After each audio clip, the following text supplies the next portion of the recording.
یاد رکھیے، صدقہ دینا، محتاجوں کی مدد کرنا، ان کی خیر خواہی کرنا، یہ اللہ عز و جل کو اس قدر پسند ہے۔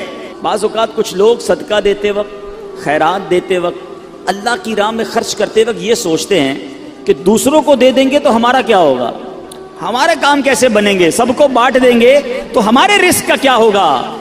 غور سے سنیے، حضرت سیدتنا اسماء رضی اللہ تعالی عنہا فرماتی ہیں، نبی پاک علیہ الصلوۃ والسلام نے مجھ سے ارشاد فرمایا، صدقہ و خیرات مت روکو۔ سنیے، صدقہ و خیرات مت روکو، کہیں تمہارا رزق نہ روک دیا جائے۔ جو لوگ بعض اوقات تنگی کا شکار ہوتے ہیں نا، وہ چیک کریں کہ یار میں نے صدقہ خیرات دینا تو نہیں روک دیا، میں نے اللہ کی راہ میں خرچ کرنا تو نہیں روک دیا۔ یہ خرچ کرنا ہی ملٹیپلائی کر کے واپس لاتا ہے۔ ایک اور روایت میں آتا ہے، گن گن کر خرچ نہ کرو ورنہ وہ رب کریم بھی تمہیں گن گن کر عطا فرمائے گا۔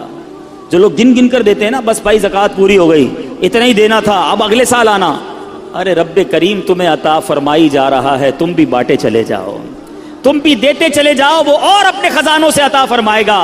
اے میرے میٹھے اسلامی بھائیوں، سیدنا امام بدر الدین عینی رحمت اللہ تعالی علیہ، جو ابھی میں نے حدیث پڑھی کہ پیارے آقا علیہ الصلوۃ والسلام نے فرمایا صدقہ و خیرات مت روکو، کہیں تمہارا رزق نہ روک دیا جائے۔ اس حدیث کے تحت فرماتے ہیں، اس خوف سے اپنے مال کو صدقہ کرنے سے مت روکو کہ وہ ختم ہو جائے گا، کیونکہ اللہ عز و جل تم پر مال کی تنگی فرما دے گا، یہ تجھ سے مال روک لے گا اور رزق کے وسائل ختم فرما دے گا۔ ہمیں نہیں پتا ہوتا، بعض اوقات ہم کسی کی مدد کرتے ہیں، اس کی دعا لگتی ہے، ہمارے بگڑے کام بننے سنور جاتے ہیں، ہمارے رزق میں برکت شروع ہو جاتی ہے۔ بعض اوقات کچھ غریب رشتہ داروں کی لوگ مدد کر رہے ہوتے ہیں، کچھ لوگوں کی کفالت کر رہے ہوتے ہیں، اور بزنس چلتا رہتا ہے، کاروبار بڑھتا رہتا ہے۔ اس میں ہماری کوئی عقل، ہماری کوئی ہوشیاری، ہمارا کوئی کمال نہیں ہوتا۔ کیا معلوم جس کو تم کفالت کر رہے ہو، ہر مہینے جس کے گھر کھانا پہنچا رہے ہو، یہ اسی کی دعائیں ہیں جو تمہارا رزق بڑھتا چلا جا رہا ہے، یہ اسی کی دعائیں ہیں جو تمہیں ترقی ملتی چلی جا رہی ہے۔ تو اللہ کی راہ میں خرچ کرنے کے لیے دل کھول کر خرچ کرتے رہنا چاہیے، صدقہ دینے میں کنجوسی نہیں کرنی چاہیے۔ حضرت رابعہ بصریہ رضی اللہ تعالی عنہا کا یقین دیکھو، توکل دیکھو، آپ کا بلیف کیسا تھا کہ ایک بار دو بزرگ حضرت سیدتنا رابعہ بصریہ رضی اللہ تعالی عنہا کے یہاں حاضر ہوئے، اور یہ نیت تھی کہ حضرت رابعہ بصریہ کھانا کھلائیں گی، ان کا تو کھانا بھی رزق کے حلال پر مبنی ہوگا۔ اب حضرت رابعہ بصریہ کے پاس دو ہی روٹیاں تھیں، اب دو بزرگ تھے، بھوک بھی لگی ہوئی تھی، وہی دو روٹیاں آپ نے دسترخوان پر ان دونوں بزرگوں کے سامنے رکھ دی۔ ابھی روٹیاں رکھی تھی کہ دروازے پر دستک ہوئی، کسی سائل نے کہا کہ اللہ کے نام پر مجھے کچھ دیا جائے۔ حضرت رابعہ بصریہ نے مہمانوں کے آگے سے دو روٹیاں اٹھائیں اور اس سائل کو دے دی۔ مہمان ہکے بکے کہ ہم دسترخوان پر بیٹھے ہیں، ہمیں بھی بھوک لگی ہے، دو ہی روٹیاں تھی، دونوں اٹھا کر دے دی۔ مگر یقین دیکھو، اللہ غنی، ابھی وہ حیرت زدہ ہیں کہ تھوڑی دیر میں دروازے پر پھر دستک ہوتی ہے، ایک کنیز بہت سی گرم روٹیاں لے کر حاضر ہوئی اور عرض کی، یہ میری مالکہ نے آپ کے لیے بھجوائی ہیں۔ حضرت رابعہ بصریہ نے روٹیاں گننا شروع کی، وہ روٹیاں 18 تھیں۔ آپ نے کہا یہ روٹیاں میری نہیں ہیں۔ کہا جی حضور آپ کے لیے بھجوائی، کہا میری نہیں ہے، واپس لے جاؤ۔ وہ بزرگ دیکھ رہے ہیں، دو گئیں، 18 آ گئیں، 18 بھی واپس لوٹا دیں۔ جب مالکن کے پاس وہ کنیز لے کر روٹیاں پہنچتی ہے اور کہتی حضرت رابعہ بصریہ نے تو واپس لوٹا دی ہیں۔ کہا روٹیاں کتنی ہیں؟ کہا 18۔ کہا یہ دو بچ گئی تھیں، یہ بھی ساتھ ملا کر لے جاؤ۔ واپس جاتی ہے، حضرت رابعہ بصریہ کو پھر پیش کرتی ہے کہ میری مالکن نے پیش کی ہے۔ پھر روٹیاں گنی، 20 روٹیاں تھیں۔ آپ نے کہا ہاں یہ میری روٹیاں ہیں، کیونکہ اللہ کے وعدے پر مجھے سچا یقین ہے، میری راہ میں ایک خرچ کرو میں 10 عطا فرماؤں گا۔ دو دی تھی تو 18 کیسے آ گئیں؟ اللہ کی راہ میں 2 خرچ کی ہیں تو 20 ہی روٹیاں ملنی ہیں۔ اللہ اکبر۔ اے میرے میٹھے اسلامی بھائیوں، مدنی چینل کے ناظرین، جس دن یہ توکل پیدا ہو جائے نا، جس دن یہ بھروسہ رب پر ہو جائے، پھر دیکھیں کیسے غیب سے کام بنتے ہیں۔ حضرت سیدنا عطا رحمت اللہ تعالی علیہ اپنے والد محترم سے روایت کرتے ہیں کہ ایک مرتبہ زمانے کے مشہور بزرگ حضرت سیدنا ابو مسلم خولانی رحمت اللہ تعالی علیہ کی زوجہ محترمہ نے آپ سے کہا کہ ہمارے پاس آٹا بالکل ختم ہو گیا ہے، یہاں موجود اسلامی بھائی بھی اور مدنی چینل کے ناظرین میں اگر کوئی تنگی کا شکار ہو، کوئی غربت کا شکار ہو، کوئی پریشانی کا شکار ہو، بہت غور سے یہ واقعہ سنیں۔ آپ کی زوجہ نے کہا کہ آٹا ختم ہو گیا ہے، اب روٹی کیسے بنے گی، کھانا کیسے بنے گا؟ آپ نے اپنی زوجہ محترمہ سے فرمایا کہ تمہارے پاس کچھ رقم ہے جس سے آٹا خریدا جا سکے؟ تو اس نے عرض کی کہ جی میرے پاس 1 درہم ہے جو اون بیچ کر حاصل ہوا ہے۔ آپ نے فرمایا لاؤ وہی درہم مجھے دے دو تو میں بازار میں جا کے آٹا لے آتا ہوں۔ آپ دکان پر آٹا لینے گئے، گھر میں 1 ہی درہم اور اس درہم کا بھی آٹا لینا ہے جس کا کھانا کھانا ہے۔ جب آٹے والے کی دکان پر پہنچے تو ایک فقیر وہاں آن پہنچا اور اس فقیر نے کہا کہ اے ابو المسلم خولانی، ایسا کرو یہ 1 درہم مجھے دے دو، مجھ پر صدقہ کر دو۔ آپ وہاں سے پلٹے، تھوڑا آگے گئے، دوسری دکان پر گئے، فقیر وہاں بھی آ گیا، کہنے لگا یہ 1 درہم آپ مجھ پر صدقہ کر دیں۔ فقیر پیچھے لگا رہا، آخر کار آپ نے وہ 1 درہم جو گھر سے لے کر آئے تھے آٹے کے لیے اس فقیر پر صدقہ کر دیا۔ ایمپٹی ہینڈڈ، خالی ہاتھ ہو گئے۔ سوچنے لگے اب گھر والوں کو کیا جواب دوں گا، اللہ کی راہ میں صدقہ تو کر دیا ہے، اب گھر واپس لوٹوں گا تو کیا بتاؤں گا، کھانے کے لیے انتظار میں ہے، آٹا لینے گیا ہوں تو اب خالی تھیلا لے کر آئے تھے گھر سے۔ تو آپ نے لکڑی والے کی دکان پر گئے جو لکڑی کا کام کرتا ہے، کارپینٹر جو ہوتا ہے، اس کے پاس آپ نے دیکھا ہوگا برادہ پڑا ہوتا ہے، چورا بالکل۔ آپ نے اس تھیلے میں برادہ بھر لیا اور تاکہ تھیلا بھر جائے، اب گھر گئے، دستک دی، تھیلا پکڑایا اور خود باہر فوراً باہر سے چلے گئے۔ میں منہ کیا دکھاؤں گا گھر والوں کو کہ چلو وہ تھیلا پکڑ کے اندر جائیں، اتنی دیر میں گھر سے دور چلا جاؤں۔ آپ دور چلے گئے، گھر والوں نے تھیلا کھولا تو اس میں نہایت عمدہ قسم کا آٹا موجود تھا، بڑا زبردست آٹا۔ گھر والوں نے روٹیاں بنائی، انتظار کر رہے ہیں کہ حضرت کب آئیں گے۔ اب آپ شرمندہ، آپ باہر گھوم رہے ہیں کہ وقت گزر جائے، گھر والے سو جائیں، وقت جو ہے وہ بھوک کا ٹائم تھوڑا گزر جائے۔ اب سارا دن گھر نہیں گئے، آپ کی زوجہ محترمہ انتظار کرتی رہیں۔ اب آپ رات کو چپکے سے گھر میں داخل ہونے لگے کہ گھر والوں کی ڈانٹ بھی سننی ہے کہ ہم نے پیسے دیے تھے آٹا لانے کو، آپ لکڑی کا برادہ دے گئے، مگر ان کو نہیں پتا تھا اندر کہانی کچھ اور ہو گئی ہے۔ اب آپ کی فیملی انتظار کر رہی ہے کہ کب آئیں، بھوکے ہیں، ان کو اتنا اچھا ہمیں آٹا دے کر گئے، بہترین قسم کی روٹیاں بنی ہیں، آئیں تو حضرت کو کھانا پیش کیا جائے۔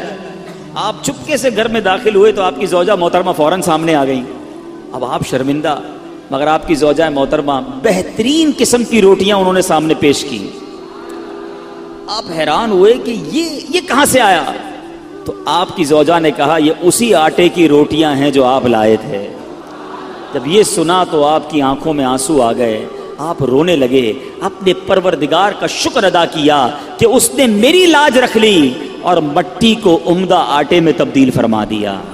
ہاں لیکن ایک بات کا خیال رکھنا ہوگا، کہیں کوئی خرچہ کرتے ہی انتظار کرنا شروع کر دے کہ آج جناب مسجد کے ڈبے میں 10 روپے ڈالے تھے، اب دیکھو 100 روپے کب ملتے ہیں۔ پورا دن گزر گیا، 100 روپے نہیں ملے، اگلا دن گزر گیا، پھر بھی 100 روپے نہیں ملے، یہ تو 1 کے 10 ملنے تھے۔ اے میرے میٹھے اسلامی بھائیوں، یاد رہے رب کی رضا اور رب ہمارے بارے میں ہمیشہ یاد رکھیں، اللہ کے جو فیصلے ہیں نا، اس پر یقین کر لو کہ اللہ کے جو فیصلے ہمارے بارے میں ہے نا، وہ ہم سے بہتر رب جانتا ہے، اور رب ہمارے لیے ہمیشہ بہتر فیصلہ فرماتا ہے۔ ضروری نہیں کہ آپ نے صدقہ دیا آپ کا مال ہی بڑھ جائے، ہو سکتا ہے اس صدقے کی وجہ سے آپ سے کوئی آفت دور ہو جائے، آپ سے کوئی مصیبت دور ہو جائے۔ مجھے بتائیں، آپ نے 10 روپے دیے مسجد میں، 100 روپے نہیں ملے، لیکن آپ کا ایکسیڈنٹ ہونے والا تھا، وہ ایکسیڈنٹ سے آپ بچ گئے۔ آپ پر کوئی خطرناک بیماری آنے والی تھی، آپ اس سے بچ گئے، تو وہ 100 روپے اچھے تھے یا ایکسیڈنٹ سے بچنا اچھا تھا؟ تو اللہ کے فیصلوں پر یقین ہونا چاہیے۔ احادیث میں انشاءاللہ آگے بیان بھی کروں گا، احادیث بھری ہوئی ہیں، بہت ساری احادیث ہیں کہ صدقہ بری موت کو دور کرتا ہے، صدقہ بلا کو دور کرتا ہے، صدقہ مصیبتوں کو دور کرتا ہے، صدقہ تنگی کو دور کرتا ہے۔ تو اے میرے میٹھے اسلامی بھائیوں، صدقہ دینے میں دل کی خوشی کے ساتھ اللہ کی راہ میں خرچ کرنا چاہیے۔ ایک اور واقعہ سنیے کہ کس طرح صدقے سے بلائیں دور ہوتی ہیں۔ سیدنا اکرمہ رضی اللہ تعالیٰ عنہ فرماتے ہیں کہ ایک ملک کا بادشاہ بہت ظالم اور کنجوس تھا، بڑا ظالم بادشاہ، اور ایسا عجیب و غریب کنجوس کہ اس نے اعلان کر دیا کہ میرے ملک میں اگر کسی نے مسکین یا فقیر کو صدقہ کیا تو اس کے کوئی غریب کی مدد نہ کرے، اگر ایسا کوئی کرے گا تو میں اس کے ہاتھ کاٹ دوں گا۔ یعنی خود غریب کی مدد بھی نہیں کرنی اور پورے ملک میں بھی کوئی غریب کی مدد نہ کرے. بڑا عجیب و غریب اعلان تھا. اچھا جناب, اب ایک خاتون تھی, لوگ تو خوف سے ڈر گئے تھے, کوئی صدقہ نہیں دے رہا تھا, کوئی خیرات نہیں دے رہا تھا. ایک دن فقیر مجبور ہو کر ایک عورت کے پاس آیا اور کہا مجھے اللہ کے راہ میں کچھ دو, میں بہت بھوکا ہوں, کھانے کے لیے کچھ نہیں. وہ عورت نے بھی بادشاہ کا اعلان سنا ہوا تھا, وہ بھی ڈری ہوئی تھی. اس نے بھی صدقہ دینے سے اس نے سوچا کہ صدقہ دوں گی تو میرے بھی ہاتھ کٹ جائیں گے. لیکن فقیر نے کہا مجھے اللہ عز و جل کی رضا کی خاطر کچھ تو کھانے کو دے دو. وہ التجا کرتا رہا. آخر اس عورت کے دل میں رحم آ گیا. اس عورت نے اس فقیر کو صدقہ دے دیا, کھانے کو دے دیا. اب 2 روٹیاں دی اسے کھانے کو. فقیر روٹیاں لے کر دعائیں دیتا ہوا چلا گیا. بادشاہ کو پتہ چل گیا کہ ملک میں ایک ایسی عورت ہے جس نے کسی فقیر کو صدقہ دیا. اس نے اپنے بندے بھیجے اور اس خدا ترس رحم دل عورت کے دونوں ہاتھ کاٹ دیے گئے. اس کے دونوں ہاتھ کٹ گئے. اب میٹھے اسلامی بھائیوں, کچھ عرصے کے بعد بادشاہ نے اپنی والدہ سے کہا کہ مجھے اپنی مملکت کی سب سے حسین لڑکی سے شادی کرنی ہے.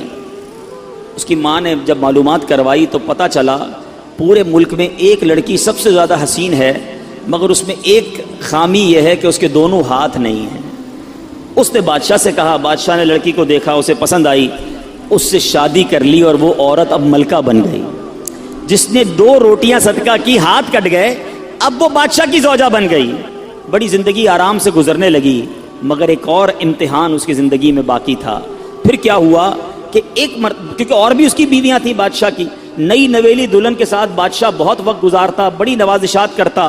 دوسری جو بیویاں تھیں وہ حسد کرتی تھیں.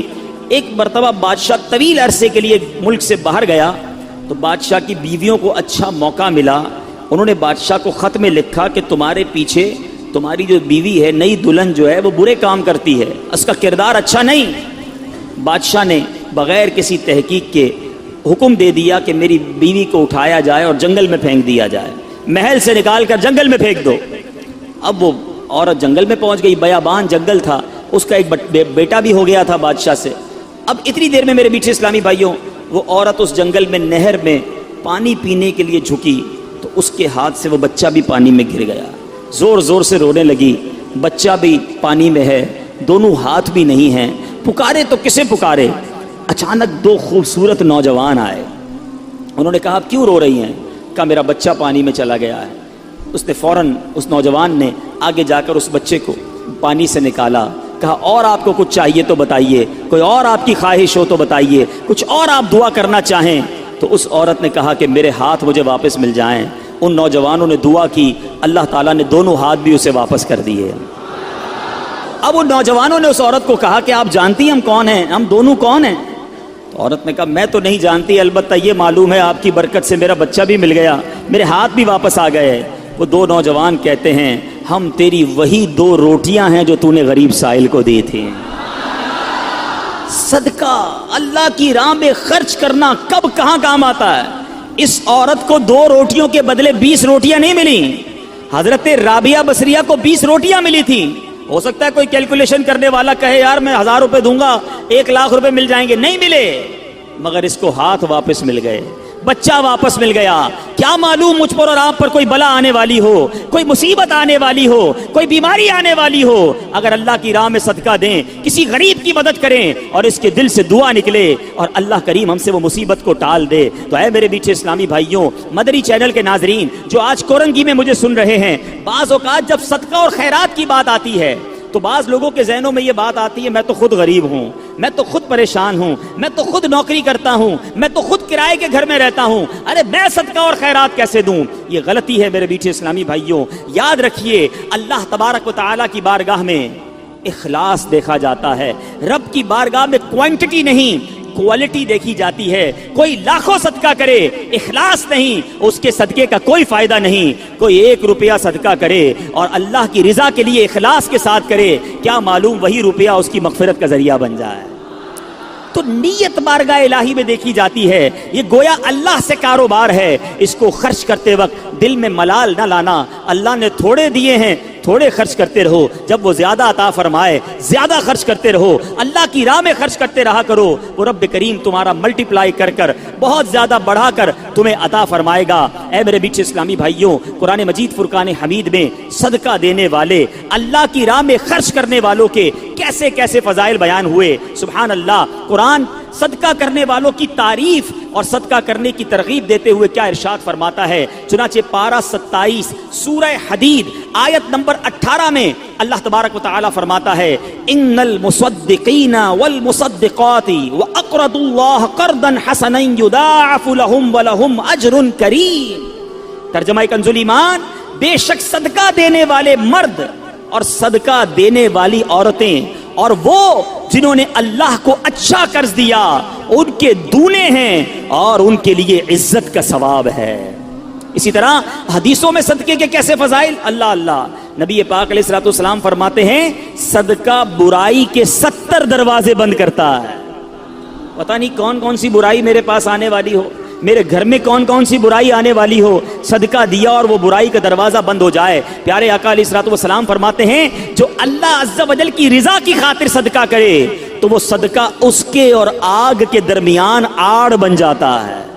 جہنم کی آگ اور بندہ صدقہ دینے کے والے کے درمیان یہ پردہ ہو جائے گا، یہ آڑ بن جائے گا۔ نبی پاک علیہ الصلوۃ والسلام فرماتے ہیں صدقہ دو اے بیماروں جو مجھے سن رہے ہو، جو یہاں بیمار بیٹھے ہیں، جن کے گھروں میں بیمار ہیں، جو مدنی چینل کے ناظرین مجھے سن رہے ہیں، سنو میرے آقا علیہ الصلوۃ والسلام فرماتے ہیں صدقہ دو اور صدقے کے ذریعے اپنے مریضوں کا مداوا کیا کرو، بے شک صدقہ حادثات اور بیماریوں کی روک تھام کرتا ہے اور یہ تمہارے اعمال اور نیکیوں میں اضافے کا باعث ہے۔ سبحان اللہ، بیماریاں دور ہو جائیں، حادثے دور ہو جائیں، میں کہتا ہوں ساری دنیا کی دولت ہو ہمارے پاس اور اللہ نہ کرے کوئی ایسا ایکسیڈنٹ ہو جائے کہ نہ بندے کے پیر رہیں نہ ہاتھ رہیں اور معذور ہو جائے، پھر دولت کس کام کی؟ اللہ صحت دے، عافیت دے، حادثات سے بچائے، آفتوں سے بچائے۔ بے شک زندگی میں پیسے تھوڑے ہوں، اس سے بڑی کون سی نعمت ہے؟ تو اے میرے میٹھے اسلامی بھائیوں، اگر آپ حادثات سے بچنا چاہتے ہیں، بیماریوں سے بچنا چاہتے ہیں،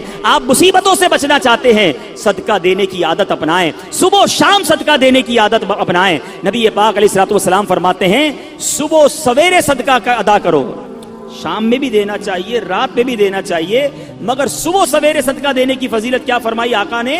صبح سویرے صدقہ دو کہ بلا صدقے سے آگے قدم نہیں بڑھاتی، بلا کو انٹرسپٹ کر دیتا ہے، بلا کو روک لیتا ہے صدقہ۔ ہمیں صدقہ دینا چاہیے۔ اے میرے میٹھے اسلامی بھائیوں، اب کس طرح آفتیں دور ہوتی ہیں، اس قدر واقعات ہیں کہ ایمان تازہ ہو جاتا ہے۔ حضرت سیدنا اکرمہ رضی اللہ تعالیٰ عنہ سے فرماتے ہیں نبی پاک علیہ الصلوۃ والسلام نے فرمایا، پیارے آقا کی حدیث، اور یہ حدیث میرے آقا فرماتے ہیں کہ ایک عورت کے منہ میں لقمہ تھا، عورت خود کھا رہی تھی، لقمہ تھا، اتنے میں سائل نے آواز لگائی تو اس نے وہ لقمہ سائل کو کھلا دیا، خود کھاتے کھاتے کسی کو کھلا دیا۔ یہ بھی بات سمجھنے والی ہے، اللہ کی بارگاہ میں صدقہ بالکل دینا چاہیے، خرچ کرنا چاہیے، مگر ہم کون سا خرچ کرتے ہیں؟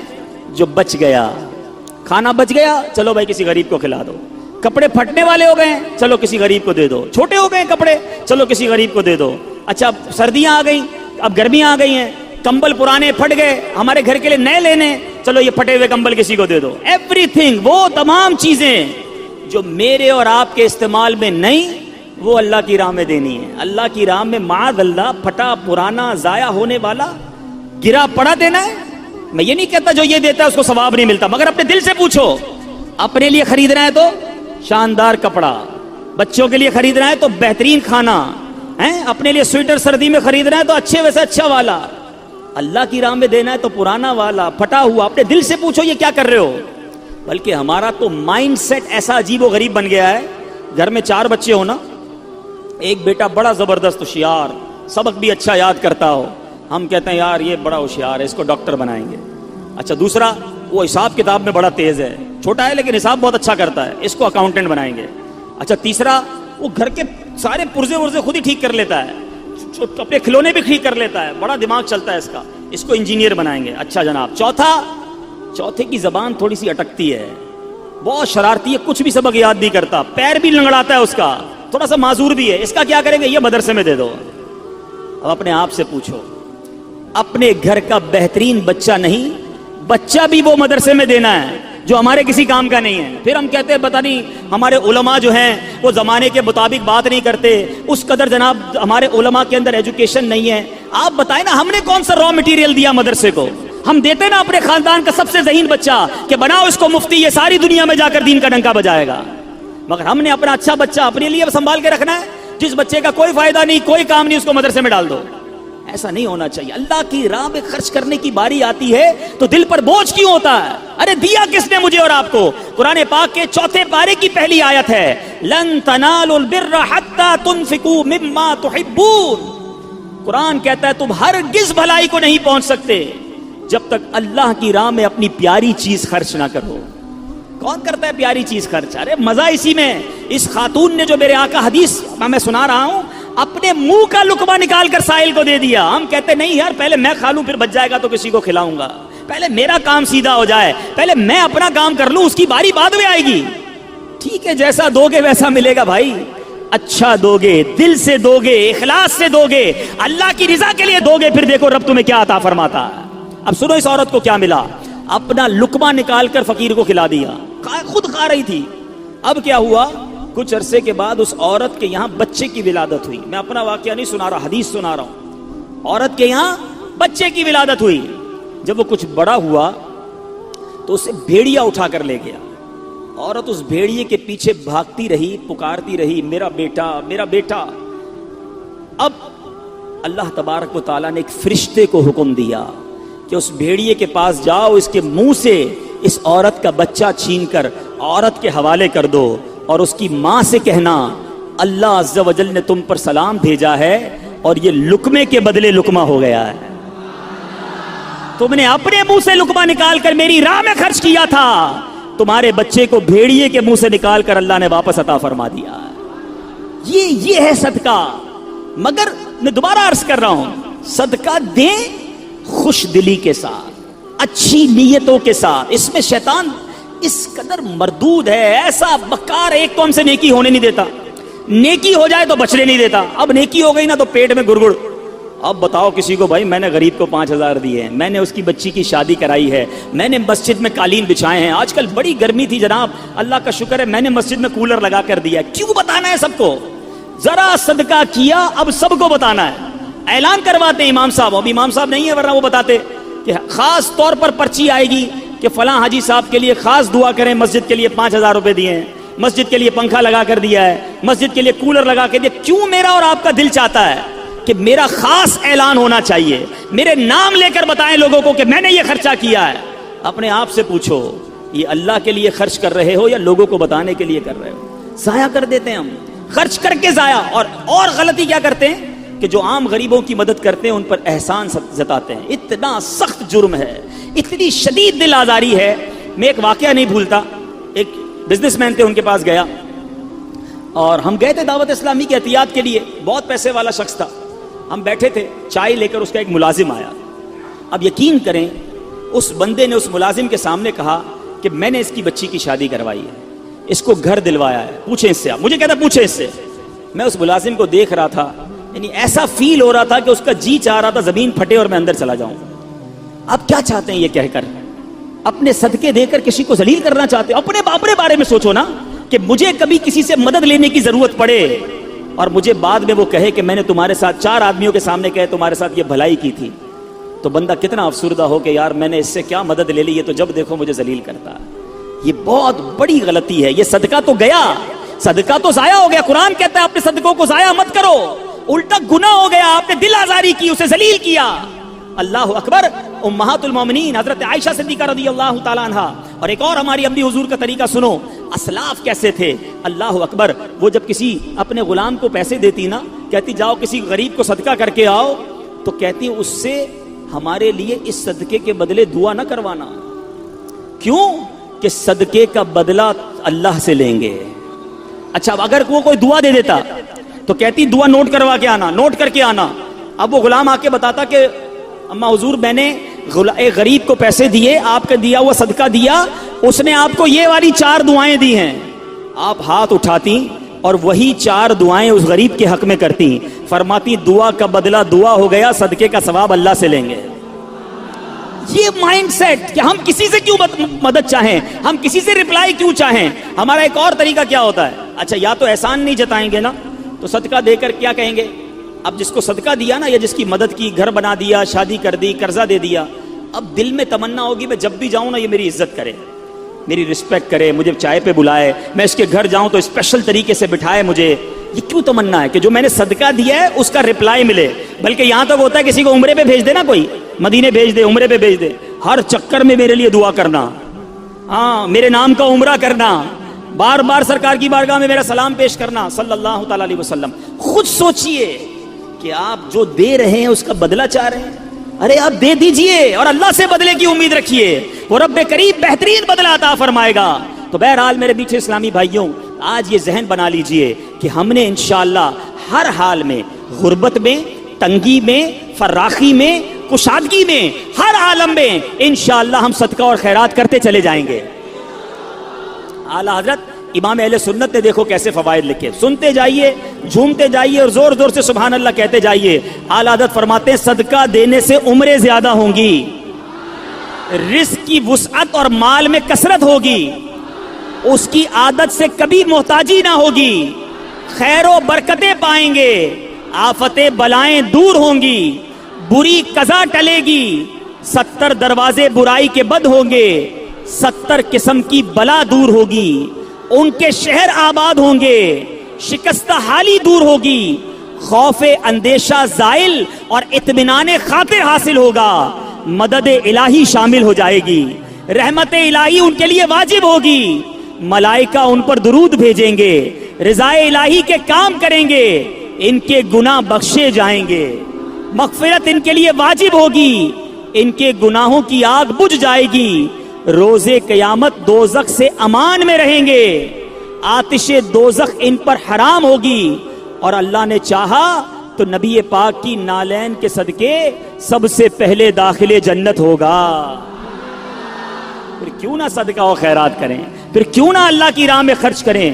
ارے دیا بھی رب نے ہے, میرے اور آپ کے پاس تو کچھ بھی نہیں نا اپنا, کس نے دیا ہمیں, اللہ نے دیا, اللہ نے دیا, اسی کی راہ میں خرچ کریں, پھر وہ انعام بھی دے, ملٹیپلائی کر کے عطا بھی کرے, پھر بھی ہم کنجوسی کریں, ایسا نہیں کرنا چاہیے. اور جو بانٹنے والا, پہلے ایک تعریف آج سمجھ لیں, 4 قسم کے لوگ ہوتے ہیں. ایک ہوتا ہے جواد, جس کی عادت ہوتی ہے جھوٹ. ایک ہوتا ہے سخی, جواد کے بعد آتا ہے سخی. پھر کنجوس, جس کو عربی میں بخیل کہتے ہیں. اور ایک اس سے بھی نیچے کا درجہ ہے جس کو کہتے ہیں شوہ. ٹھیک ہے, اب ان 4 کی تعریف سمجھ لیں. جواد کون ہوتا ہے؟ جواد وہ ہوتا ہے جو اپنی ذات پر خرچ نہ کرے, دوسروں پر خرچ کرتا رہے. اور ہمارے آقا جواد ہیں. نبی پاک اعلیٰ حضرت لکھتے ہیں نا, واہ کیا جود و کرم ہے شہ بطحا تیرا, نہیں سنتا ہی نہیں مانگنے والا تیرا. آقا بانٹتے بانٹتے بانٹتے, یہاں تک روایتوں میں لکھا کہ نبی پاک کے پاس کوئی ظاہری نعمت ہوتی, صحابہ آتے, نبی پاک بانٹتے رہتے. اب ظاہری نعمت ختم ہو گئی, اب کوئی سائل آ جاتا, آقا یہ نہ فرماتے میرے پاس ختم ہو گیا ہے, نہیں ہے, فرماتے جاؤ فلاں دکان سے میرے نام سے خرید لو, اس کو رقم میں ادا کر دوں گا. جواد, نہیں سنتا ہی نہیں مانگنے والا تیرا. اس وصف تک تو شاید ہم نہ پہنچ سکیں. اب آتے ہیں سخی. سخی کیا ہے؟ سخی کی تعریف یہ ہے جو اپنی ذات پر بھی خرچ کرے اور دوسروں پر بھی خرچ کرے. یہ بندے کو بننا چاہیے, سخی ہونا چاہیے. پھر آتے ہیں بخیل, کنجوس. کنجوس یہ جو اپنی ذات پر خرچ کرے, کسی اور پر خرچ نہ کرے, بس میں اپنا ہی کروں گا, کسی اور کا نہیں, زکوٰۃ بھی نہ دے, پورے صدقے بھی ادا نہ کرے, یہ ہے بخیل. اور چوتھا اس سے بھی گیا گزرا, وہ کون ہے؟ شوہ. عربی میں کہتے ہیں وہ شخص ہے, انگریزی میں اسے کہتے ہیں سٹنجی. مجھے اردو کا لفظ نہیں مل رہا, مکھی چوس کہہ لیں اس کو, واللہ عالم. وہ شخص ہے جو نہ اپنی ذات پہ خرچ کرے نہ کسی اور پر خرچ کرے. ایسے بھی ہوتے ہیں, خود بھی فقیر, اتنا پیسہ ہے, اپنے اوپر بھی خرچ نہیں کرنا, کپڑے بھی نہیں سلوانے, کھانے بھی نہیں پکانے, بچوں کو بھی نہیں دینا, باہر بھی نہیں دینا. ایسے لوگوں کے تو پھر بچے بھی انتظار کرتے ہیں کہ کب ابا جائیں گے دنیا سے, تو پھر ہماری باری آئے گی. تو اللہ ہمیں بخیل اور شو ہونے سے بچائے, سخاوت کی نعمت عطا فرمائے. اب حدیث سناتا ہوں. یہ دونوں تعریفیں کیوں بیان کی, حدیث پاک سنیں گے تو آپ کو سمجھ آئے گا کہ سخاوت اللہ کو کتنا پسند ہے اور سخی اللہ کو کتنا پسند ہے. ان ابی ہریرہ قال قال رسول اللہ صلی اللہ علیہ وسلم السخی قریب من اللہ قریب من الجنہ قریب من الناس بعید من النار. سخی جو ہے وہ تین چیزوں کے قریب ایک سے دور ہوتا ہے. آقا فرماتے ہیں سخی اللہ کے قریب ہوتا ہے, سخی جنت کے قریب ہوتا ہے, سخی لوگوں کے قریب ہوتا ہے, ہاں ایک چیز سے دور ہوتا ہے. نبی پاک فرماتے ہیں بعید من النار, وہ دوزخ سے دور ہوتا ہے نا خوش نصیب. اب اسی حدیث کا اگلا حصہ سنو. آقا فرماتے ہیں والبخیل بعید من اللہ, اللہ سے دور, بعید من الجنہ, جنت سے بھی دور, بعید من الناس, وہ لوگوں سے بھی دور ہوتا ہے, قریب من النار, وہ جہنم کے قریب ہوتا ہے. اب غور کیجئے کیا بننا ہے, سخی یا بخیل, کنجوس. آگے میرے آقا فرمائے جاہل ہو اور سخی ہو وہ اللہ کی بارگاہ میں مقبول ہے, افضل ہے. کس سے کہ سخی ہو, کنجوس ہو مگر عابد ہو, عبادت گزار ہے, ایک طرف جاہل ہے مگر وہ جاہل سخی ہے, عبادت گزار کنجوس ہے, وہ اللہ کو پسند نہیں ہے. سخی ہے مگر جاہل ہے, وہ اس کی نسبت اللہ کی بارگاہ میں افضل ہے. تو اے میرے میٹھے اسلامی بھائیوں, سخاوت کا وصف اپنے اندر رکھیے. ایک بڑی پیاری بات, کسی عالم سے پوچھا گیا کہ یہ بتائیے کہ سخاوت بہتر ہے یا شجاعت. بڑا خوبصورت سوال ہے. سخاوت تو سمجھ گئے نا, اللہ کی راہ میں خرچ کرنا. اپنی شجاعت کس کو کہتے ہیں؟ بہادری, بڑا بندہ طاقتور ہو, بہادر ہو. سوال کیا گیا سخاوت بہتر ہے یا شجاعت, میں بہادر بنوں یا سخی بنوں؟ بڑی کمال کا جواب دیا. کہتے ہیں اللہ جسے سخاوت دینا اسے شجاعت کی ضرورت ہی نہیں ہوتی ہے کہ لوگ خود بخود سخی کے سامنے چت ہو جاتے ہیں, سخی کے پیار کرنے والے بن جاتے ہیں, اس کی مدد کرنے, اس کو لڑائی کی ضرورت ہی نہیں پڑتی, اس کو طاقت کی ضرورت ہی نہیں پڑتی, اس کی سخاوت ہی اس کے کام بنا دیتی ہے. تو اے میرے میٹھے اسلامی بھائیوں, اپنے اندر یہ وصف پیدا کریں. ایک بہت خوبصورت حدیث پاک, بہت زبردست ہم سب کے لیے لیسن ہے. بانٹتے وقت کبھی بھی دل میں یہ خیال آئے نا کہ یار یہ کہہ تو ٹھیک رہے, بانٹنا چاہیے, لیکن میرے پاس اگر 10,000 ہیں, میں 2,000 دے دوں گا تو 8 ہی رہ گئے نا, کم ہی تو ہو گئے. یہ کہہ رہے ہیں بڑھ رہے ہیں, کم بڑھ کہاں رہے ہیں, کم ہو رہے ہیں. اب میں جتنے بھی دیتا جا رہا ہوں میرے تو جیب سے بھی کم ہو رہے ہیں, اکاؤنٹ سے بھی کم ہو رہے ہیں, اور مولانا صاحب کہہ رہے ہیں بڑھ جائیں ہیں. اب سنو میرے آقا کی حدیث پاک, سبحان اللہ. ان عائشہ رضی اللہ تعالی عنہا انہم ذبحوا شاۃ, بی بی عائشہ فرماتی ہیں کہ اہل بیت نے بکری ذبح کی. فقال النبی صلی اللہ علیہ وسلم ما بقی منہا, آقا علیہ الصلوۃ والسلام نے فرمایا اس میں اس بکری میں سے کیا بچا. اہل بیت نے بکری ذبح کی, تقسیم کی. آقا نے پوچھا ما بقی منہا, اس میں کیا بچا. قالت ما بقی منہا الا کتفھا, کہتی حضور کاندھے کے سوا کچھ نہیں بچا ہے, سب بانٹ دیا, بکری کا کندھا بچ گیا ہے. اللہ اکبر. نبی پاک فرماتے ہیں بقیہ کلھا غیر کتفھا, آقا فرماتے ہیں اے عائشہ کندھے کے سوا سب بچ گیا ہے. تھوڑی دیر بعد سمجھ آئے گی بات, مگر کمال کی بات کی ہے میرے آقا نے. سمجھ آئی بات؟ کاندھے کے سوا کچھ نہیں بچا. بی بی عائشہ نے کہا, نبی پاک فرماتے ہیں اے عائشہ کاندھے کے سوا سب بچ گیا ہے, یعنی جو بٹ گیا ہے وہ بچ گیا ہے, جتنا باٹا ہے وہی جمع ہو گیا آخرت کے اکاؤنٹ میں. تو ایک بات ذہن میں رکھو کہ آج میں اور آپ جو خرچ کر رہے ہیں, جو اللہ کی راہ میں دے رہے ہیں, وہ ہم سب کی آخرت کے اکاؤنٹ میں جمع ہو رہا ہے, وہ ہم سب کو انشاءاللہ وہاں جا کر ملے گا. اے میرے میٹھے اسلامی بھائیوں, صدقہ کس طرح ہمارے جو ہے وہ مال کو بڑھاتا ہے. بہت خوبصورت بات مفتی احمد یار خان فرماتے ہیں زکوٰۃ دینے والے کی زکوٰۃ ہر سال بڑھتی رہتی ہے. تجربہ ہے کہ کسان جو بیج کھیت میں پھینک کر آتا ہے, اب دیکھیں نا کسان اگر پوری بوری بیج کی لے کر جائے, کھیت میں پھینک کر آ جائے, آپ کہیں یار کیسا جاہل تھا, پوری بوری خالی کر کے آ گیا. لیکن عقل مند کیا کہے گا, آج بوری خالی کی ہے, کچھ دنوں کے بعد ٹرک بھر کر واپس آئے گا. اسی طرح گھر کی جو ہے وہ مال سے جو صدقہ نکالتے ہیں, کنویں کا پانی آپ نے دیکھا ہوگا, جتنا کنویں سے پانی نکالے وہ بھرتا ہی رہتا ہے, وہ بھرتا ہی رہتا ہے, کنواں خالی نہیں ہوتا. تو اللہ کی راہ میں خرچ کرنے والا یقین رکھے کہ انشاءاللہ مال میں بھی برکت ہوگی اور آخرت کے اکاؤنٹ میں بھی جمع ہو جائے گا. سیدنا اکرمہ رضی اللہ تعالیٰ عنہ فرماتے ہیں کہ ایک ملک کا بادشاہ بہت ظالم اور کنجوس تھا, بڑا ظالم بادشاہ, اور ایسا عجیب و غریب کنجوس کہ اس نے اعلان کر دیا کہ میرے ملک میں اگر کسی نے مسکین یا فقیر کو صدقہ کیا تو اس کے کوئی غریب کی مدد نہ کرے, اگر ایسا کوئی کرے گا تو میں اس کے ہاتھ کاٹ دوں گا. یعنی خود غریب کی مدد بھی نہیں کرنی اور پورے ملک میں بھی کوئی غریب کی مدد نہ کرے. بڑا عجیب و غریب اعلان تھا.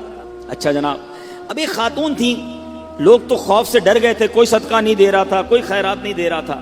ایک دن فقیر مجبور ہو کر ایک عورت کے پاس آیا اور کہا مجھے اللہ کی راہ میں کچھ دو، میں بہت بھوکا ہوں، کھانے کے لیے کچھ نہیں۔ وہ عورت نے بھی بادشاہ کا اعلان سنا ہوا تھا، وہ بھی ڈری ہوئی تھی، اس نے بھی صدقہ دینے سے اس نے سوچا کہ صدقہ دوں گی تو میرے بھی ہاتھ کٹ جائیں گے، لیکن فقیر نے کہا مجھے اللہ عز و جل کی رضا کی خاطر کچھ تو کھانے کو دے دو۔ وہ التجا کرتا رہا، آخر اس عورت کے دل میں رحم آ گیا، اس عورت نے اس فقیر کو صدقہ دے دیا، کھانے کو دے دیا۔ اب 2 روٹیاں دی اسے کھانے کو، فقیر روٹیاں لے کر دعائیں دیتا ہوا چلا گیا۔ بادشاہ کو پتا چل گیا کہ ملک میں ایک ایسی عورت ہے جس نے کسی فقیر کو صدقہ دیا۔ اس نے اپنے بندے بھیجے اور اس خدا ترس رحم دل عورت کے دونوں ہاتھ کاٹ دیے گئے، اس کے دونوں ہاتھ کٹ گئے۔ اب میٹھے اسلامی بھائیوں، کچھ عرصے کے بعد بادشاہ نے اپنی والدہ سے کہا کہ مجھے اپنی مملکت کی سب سے حسین لڑکی سے شادی کرنی ہے۔ اس کی ماں نے جب معلومات کروائی تو پتہ چلا پورے ملک میں ایک لڑکی سب سے زیادہ حسین ہے، مگر اس میں ایک خامی یہ ہے کہ اس کے دونوں ہاتھ نہیں ہیں۔ اس نے بادشاہ سے کہا، بادشاہ نے لڑکی کو دیکھا، اسے پسند آئی، اس سے شادی کر لی اور وہ عورت اب ملکہ بن گئی۔ جس نے 2 روٹیاں صدقہ کی، ہاتھ کٹ گئے، اب وہ بادشاہ کی زوجہ بن گئی۔ بڑی زندگی آرام سے گزرنے لگی، مگر ایک اور امتحان اس کی زندگی میں باقی تھا۔ پھر کیا ہوا کہ کیونکہ اور بھی اس کی بیویاں تھیں بادشاہ کی، نئی نویلی دلہن کے ساتھ بادشاہ بہت وقت گزارتا، بڑی نوازشات کرتا، دوسری جو بیویاں تھیں وہ حسد کرتی تھیں۔ ایک مرتبہ بادشاہ طویل عرصے کے لیے ملک سے باہر گیا تو بادشاہ کی بیویوں کو اچھا موقع ملا، انہوں نے بادشاہ کو خط میں لکھا کہ تمہارے پیچھے تمہاری جو بیوی ہے، نئی دلہن جو ہے، وہ برے کام کرتی ہے، اس کا کردار اچھا نہیں۔ بادشاہ نے بغیر کسی تحقیق کے حکم دے دیا کہ میری بیوی کو اٹھایا جائے اور جنگل میں پھینک دیا جائے، محل سے نکال کر جنگل میں پھینک دو۔ اب وہ عورت جنگل میں پہنچ گئی، بیابان جنگل تھا، اس کا ایک بیٹا بھی ہو گیا تھا بادشاہ سے۔ اب اتنی دیر میں میرے میٹھے اسلامی بھائیوں، وہ عورت اس جنگل میں نہر میں پانی پینے کے لیے جھکی تو اس کے ہاتھ سے وہ بچہ بھی پانی میں گر گیا، زور زور سے رونے لگی، بچہ بھی پانی میں ہے، دونوں ہاتھ بھی نہیں ہیں، پکارے تو کسے پکارے؟ اچانک 2 خوبصورت نوجوان آئے، انہوں نے کہا آپ کیوں رو رہی ہیں؟ کہا میرا بچہ پانی میں چلا گیا ہے۔ اس نے فوراً اس نوجوان نے آگے جا کر اس بچے کو پانی سے نکالا، کہا اور آپ کو کچھ چاہیے تو بتائیے، کوئی اور آپ کی خواہش ہو تو بتائیے، کچھ اور آپ دعا کرنا چاہیں تو۔ اس عورت نے کہا کہ میرے ہاتھ مجھے واپس مل جائیں۔ ان نوجوانوں نے دعا کی، اللہ تعالیٰ نے دونوں ہاتھ بھی اسے واپس کر دیے۔ اب ان نوجوانوں نے اس عورت کو کہا کہ آپ جانتی ہیں ہم کون ہیں، ہم دونوں کون ہیں؟ تو عورت نے کہا میں تو نہیں جانتی، البتہ یہ معلوم ہے آپ کی برکت سے میرا بچہ بھی مل گیا، میرے ہاتھ بھی واپس آ گئے۔ وہ 2 نوجوان کہتے ہیں ہم تیری وہی 2 روٹیاں ہیں جو تو نے غریب سائل کو دی تھی۔ صدقہ اللہ کی راہ میں خرچ کرنا کب کہاں کام آتا ہے؟ اس عورت کو 2 روٹیوں کے بدلے 20 روٹیاں نہیں ملی، حضرت رابعہ بصریہ کو 20 روٹیاں ملی تھی۔ ہو سکتا ہے کوئی کیلکولیشن کرنے والا کہے یار میں 1000 روپے دوں گا 1 لاکھ روپے مل جائیں گے، نہیں ملے، مگر اس کو ہاتھ واپس مل گئے، بچہ واپس مل گیا۔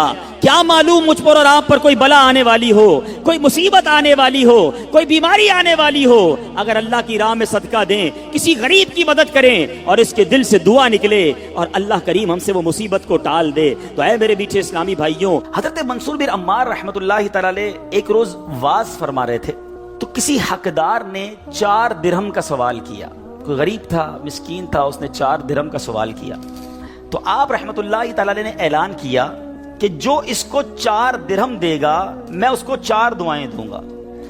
آپ نے، اللہ کے ولی تھے، آپ نے فرمایا جو اس کو 4 درہم دے گا میں اس کو 4 دعائیں دوں گا۔ اس وقت ایک غلام گزر رہا تھا، خود بھی غریب تھا، مگر اللہ کے ولی کی ایک ایسی شاندار آواز سنی کہ 4 دعائیں ملیں گی، تو اس نے کیا کیا، اپنے پاس اس کے 4 درہم تھے وہ اس نے غریب کو دے دیے، اس سائل کو دے دیے۔ تو حضرت نے کہا کہ اب بتاؤ کون سی 4 دعائیں کروانی ہیں؟ کہ حضرت پہلی دعا تو کر دیں کہ میں غلامی سے آزاد کر دیا جاؤں، غلام ہوں، غلامی سے میری آزادی ہو جائے۔ نمبر 2، مجھے ان درہم کا بدلہ بھی مل جائے، 4 درہم دے تو دیے، مجھے اس کا بدلہ بھی مل جائے۔ تیسری دعا حضور یہ کر دیں مجھے اور میرے آقا کو توبہ نصیب ہو جائے۔ چوتھی دعا یہ کر دیں کہ میری، میرے آقا کی، آپ کی اور تمام حاضرین کی بخشش ہو جائے۔ 4 بڑی پیاری دعائیں کروا لی اس نے جناب۔ اب آقا کے پاس جب وہ غلام پہنچا تو آقا کہتا اتنی دیر کیوں ہو گئی, کدھر رہ گئے تھے بھائی, کئی کام سے بھیجا تھا, اتنا لیٹ؟ کہتا ہے حضور ایسا ایسا ماجرا ہوا, راستے میں حضرت منصور اللہ کے ولی وہ کہہ رہے تھے جو 4 درہم دے دے میں 4 دعائیں کروں گا. میں نے تو 4 درہم دیے اور 4 دعائیں کروا کے آیا ہوں. کہا اچھا بتاؤ دعائیں کون سی تھی, پہلی دعا بتاؤ. کہا حضور میں نے پہلی دعا تو کی کہ اللہ مجھے غلامی سے آزاد کر دے. آقا کہتا ہے جا تو غلامی سے آزاد ہے. پہلی دعا فوراً قبول ہو گئی نا, پہلے آقا کو دعا سنائی, آقا کہتا ہے جا تو غلامی سے آزاد. کہا بتا دوسری دعا کون سی کروا کے آیا؟ کہا حضور دوسری دعا میں نے یہ کی کہ جو 4 درہم میں نے دیے ہیں مجھے اس کا بدلہ مل جائے. غریب آدمی تھا ظاہر ہے. تو آقا نے کہا کہ میں نے تجھے 4 درہم کے بدلے 4000 درہم دیے. ارے بھائی واہ بھائی. تیسری دعا بتا کون سی کروا کے آیا؟ کہا حضور تیسری دعا میں نے کی کہ مجھے اور میرے آقا کو گناہوں سے توبہ کی توفیق نصیب ہو. یہ سنتے ہی آقا واقعی آقا تھا, اس کی زبان پر استغفار جاری ہو گیا, کہنے لگا یا اللہ میں اپنے پچھلے سارے گناہوں سے توبہ کرتا ہوں. کہا بتا چوتھی دعا کیا کروائی تھی؟ کہا حضور چوتھی دعا یہ تھی کہ آپ کی یعنی میرے آقا کی, میری اور تمام حاضرین اجتماع کی مغفرت ہو جائے. یہ سن کر آقا نے کہا 3 باتیں تو میرے اختیار میں تھیں, وہ میں نے کر لی, چوتھی میرے ہاتھ میں نہیں ہے. مغفرت کرنا تو اللہ کا کام ہے نا. اسی رات آقا نے خواب میں کسی کہنے والے کو سنا کہ جو تمہارے اختیار میں تھا وہ تم نے کر دیا, اور میں ارحم الراحمین ہوں, میں نے تمہیں, تمہارے غلام کو, منصور بن عمار کو اور تمام حاضرین کو بخش دیا ہے. کیا بات ہے, کیا بات ہے, سبحان اللہ. ہیں یہ میرے میٹھے اسلامی بھائیوں, یہ واقعہ جو ہے یہ کتنی زبردست موٹیویشن ہے کہ ہمیں نہیں پتا ہوتا کسی غریب کی مدد کر کے, کسی محتاج کی مدد کر کے, کسی پریشان حال بندے کی مدد کر کے ہم کبھی کبھی ایسی دعا لے لیتے ہیں کہ ہمیں اندازہ بھی نہیں ہوتا, اور وہ ایسی دعا دے دیتا ہے کہ بگڑی بن جاتی ہے, مشکلیں ٹل جاتی ہیں. یہ دعائیں لینے والے بنیے, اللہ کی راہ میں خرچ کریں گے. آج واقعی میں صحیح بتا رہا ہوں, تو یہ بعض اوقات ایک کیفیت ہوتی ہے انسان کی کہ جب انسان کسی کی مدد کرتا ہے یا کوئی ایسا کام کرتا ہے جس سے کسی کے دل سے دعا نکلتی ہے. اور یہ تو اللہ کے ولی تھے نا, انہوں نے ہاتھ اٹھا کر یہ 4 دعائیں کی. تو سیکھنے کو یہ ملا کہ بعض اوقات اللہ کی راہ میں خرچ کر کے ہم وہ حاصل کر سکتے ہیں جو برسوں میں حاصل نہیں کر سکتے. وہ نعمتیں, وہ برکتیں حاصل ہو جاتی ہیں, وہ پریشانیاں دور ہو جاتی ہیں. کیونکہ روایتوں کا مضمون ہے کہ صدقہ بیماریوں کو ٹالتا ہے, صدقہ برائی کے 70 دروازے کو بند کرتا ہے, صدقہ بلا کو نیچے نہیں اترنے دیتا. ایک بڑی بات یاد رکھیے گا, ہمیں نہیں پتا ہوتا, ہم صبح اٹھتے ہیں مثال کے طور پہ اور کوئی بلا آنے والی ہوتی ہے. حدیثوں کا مضمون ہے جب انسان صدقہ دیتا ہے نا تو بلا اوپر سے اترتی ہے, صدقہ جا کے اسے روک لیتا ہے, انٹرسیپٹ کرتا ہے, اور یہ لڑائی جاری رہتی ہے. صدقہ بندے پر بلا اترنے نہیں دیتا. اب بعض اوقات کیا ہوتا ہے, کئی لوگ ہوں گے جو بیانات بھی سنتے ہیں, کتابوں میں بھی پڑھتے ہیں کہ اللہ کی راہ میں 1 خرچ کرو 10 ملتا ہے. اب وہ ہو سکتا ہے مسجد میں ڈبے میں 100 روپے ڈالیں اور شام دکان پہ انتظار کر رہے ہوں کہ ابھی تک 1000 روپے بنے نہیں ہیں. مولانا صاحب نے تو کہا تھا 1 کا 10 ہو جائے گا. کسی فقیر کو 10 روپے دیے, انتظار کر رہے ہیں, 100 روپے کہاں ہے بھائی, ملٹی پلائی بائی 10 ہو کے ملنا چاہیے تھا. تو ہم صرف مالی فائدہ سوچ رہے ہیں. میں آپ سے پوچھنا چاہتا ہوں, آپ نے اللہ کی راہ میں خرچ کیا 1000 روپے, 10,000 روپے یا 1 لاکھ روپے, اور اب آپ منتظر ہیں کہ ملٹی پلائی ہو جائے, لیکن کیا معلوم آپ کے گھر میں آگ لگنے والی تھی, کیا معلوم آپ کا روڈ پر ایکسیڈنٹ ہونے والا تھا, کیا معلوم آپ کا بچہ جو باہر کھیل رہا تھا اس پر کوئی خطرناک بلا آنے والی تھی, مگر آپ نے جو صدقہ دیا اس سے وہ بلا ٹال دی گئی. مجھے بتاؤ وہ 1000 کا 10,000 ہونا اچھا تھا یا ہم پر اتنی بڑی بلا کا ٹلنا اچھا تھا؟ تو ہمیشہ اللہ کی راہ میں صدقہ دیجئے, آپ یقین کریں آپ خوشحال ہو جائیں گے, آپ کی مشکلیں آسان ہوں گی. مگر دوبارہ وہی بات کروں گا کہ نیت اچھی ہو. صدقہ دیتے وقت, خرچ کرتے وقت, کسی کی مدد کرتے وقت احسان نہ جتانا. یاد نہیں تجھے تیرے بچے کی شادی میں نے کرائی تھی, بھول تو نہیں کیا قرضہ میں نے دیا تھا, ہاں تو ریڈی لگاتا تھا, میں نے تجھے جناب دکان کا کرایہ دیا تھا. یہ احسان جتا کر تو صدقہ ضائع ہو جائے گا. یا ایھا الذین آمنوا لا تبطلوا صدقاتکم بالمن والاذی, اے ایمان والو اپنے صدقے ضائع نہ کرو احسان جتا کر, تکلیف پہنچا کر. تو کچھ لوگ صدقہ دیتے بھی ہیں, مدد کرتے بھی ہیں, پھر ساری زندگی جتا رہے ہوتے ہیں. تو یہ بربادی ہے, یہ نہ کریں. بس اللہ کے لیے، اللہ کی رضا کے لیے آپ خرچ کریں اور پھر دیکھیں اس کی برکتیں کیسے ملتی ہیں۔ قرآن میں اللہ تبارک و تعالی اپنی راہ میں خرچ کرنے والوں کو کیسا مژدہ سناتا ہے، کیسی خوشخبری ہے، کیسا فرمان ہے۔ اللہ فرماتا ہے ان المصدقین والمصدقات واقرضوا اللہ قرضا حسنا یضاعف لهم ولهم اجر کریم، بے شک صدقہ دینے والے مرد اور صدقہ دینے والی عورتیں اور وہ جنہوں نے اللہ کو اچھا قرض دیا ان کے دونے ہیں اور ان کے لیے عزت کا ثواب ہے۔ اب کمال یہ ہے، یہ ایک جگہ نہیں، قرآن میں کئی جگہ اللہ تبارک و تعالیٰ نے قرض کا لفظ استعمال کیا ہے۔ کوئی اللہ کو جو اچھا قرض دے؟ مجھے ایک بات بتائیے، میں آپ میں سے کسی کو کوئی 10,000 روپے رکھوائے اور تھوڑے دنوں بعد کہے کہ ذرا وہ 10,000 میں سے 5,000 روپے دے دو، تو اس 5,000 دینے والے نے کوئی کمال کیا؟ اس کا تو کوئی کمال نہیں نا، پیسے میرے تھے اور میں نے کہا کہ میرے 10,000 میں سے 5,000 مجھے دے دو، کیا کمال کیا؟ میرے پیسے دے واپس دے دیے۔ مگر اللہ کی شان دیکھو، اللہ کی کرم نوازی دیکھو، شان کریمی دیکھو، ہم سب کو دانا دانا اس نے دیا ہے۔ ہم تو پیدا ہوئے تھے، کپڑے بھی جسم پر نہیں تھے، ہیں؟ کھانے کو اس نے دیا، پہننے کو اس نے دیا، گھر اس نے دیا، مال اس نے دیا، سب اس نے دیا، مگر جب اس کی راہ میں خرچ کرنے کی باری آتی ہے تو کہتا ہے، فرماتا ہے قرآن میں، ہے کوئی جو اللہ کو اچھا قرض دے؟ اللہ کا مال ہے، ہم نے کیا کمال کرنا تھا؟ ہم خرچ کرتے، وہ کچھ بھی نہ دیتا اس کے بدلے، پھر بھی اسی کا مال تھا، مگر مہربانی دیکھو، مال بھی وہ دیتا ہے، توفیق بھی وہ دیتا ہے، خرچ کریں تو ثواب بھی وہی دیتا ہے، عطا بھی وہی کرتا ہے۔ اور علماء نے بڑی زبردست اس پہ ڈیبیٹ کی ہے، مفسرین نے بحث کی ہے کہ جناب ان آیتوں میں قرض کا لفظ کیوں لایا گیا؟ اللہ اکبر۔ فرمایا جب آپ اور میں، دنیا میں بندہ کسی کو قرضہ دیتا ہے نا تو امید ہوتی ہے یہ قرضہ واپس ملے گا، اگر امید نہ ہو تو پھر یہ قرض نہیں ہے، پھر تو تحفہ ہو جائے گا نا۔ آپ کسی کو تحفہ دے دیں تو آپ کو پتہ یہ واپس نہیں آئے گا، لیکن قرضہ دیتے وقت آپ طے کرتے ہیں کتنے دنوں میں دو گے، کب دو گے، کیسے لوٹاؤ گے، تھوڑی بندہ معلومات بھی کرتا ہے، یار قرضہ دے رہا ہوں واپس ملے گا نہیں ملے گا۔ تو قرض کے جب بھی لفظ لون آئے گا، قرض آئے گا، اس کا مطلب یہ کہ یہ واپس ملنا ہے۔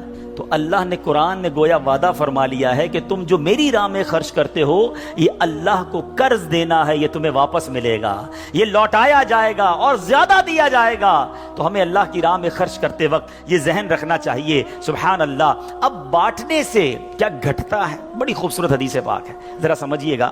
ایک بار حضرت عائشہ صدیقہ رضی اللہ تعالی عنہا سے مروی ہے کہ اہل بیت نے، نبی پاک کے گھر والوں نے ایک بکری ذبح کی اور پیارے آقا علیہ الصلوۃ والسلام تشریف لائے، بکری ذبح کی اور انہوں نے کچھ تقسیم بھی کر دی۔